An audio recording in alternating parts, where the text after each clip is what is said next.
Today I rise to urge my colleagues to support the bipartisan bill, the Engagement Liaison and Outreach Realignment and Strategic Engagement Reform Act. This bill consolidates the functions of two existing Department of Homeland Security offices tasked with public safety coordination into one centralized point of contact. DHS's Office of Intelligence and Analysis, also known as INA, is the only entity in the U.S. intelligence community responsible for delivering intelligence directly to state and local law enforcement agencies. As a former cop for over a decade in the Denver metro area, I know there's nothing more critical to law enforcement operations than open communication between local, state, and federal agencies. Information sharing between the men and women on the front lines and federal intelligence counterparts ensures that bad actors, often tied to international criminal organizations like cartels and terrorist groups, are removed from our streets as quickly as possible. From my own experience, I know that state and local law enforcement often face national and international threats, terrorists, cartels, cyber attacks, foreign enemy regimes.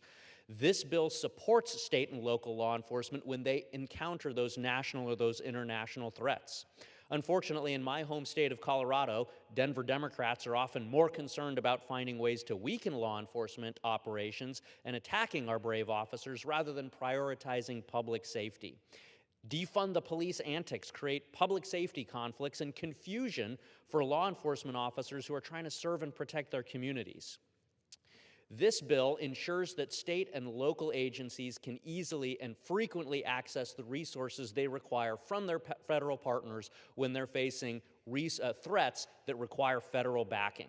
By reorganizing the ELO office and realigning its essential functions within INA's Partner Engagement Directorate, this bill streamlines coordination between law enforcement agencies, enhances information sharing mechanisms, and reduces duplicative actions. This ensures responsible stewardship of taxpayer dollars, and it makes sure that state and local law enforcement agencies have the information that they need when they're facing those national or international threats.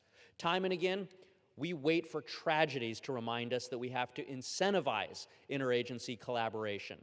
This bill takes the fight to the streets, and it makes sure that we are preventively getting these resources to our state and local law enforcement agencies, because no single law enforcement agency can effectively address the full spectrum of threats without that combined resource.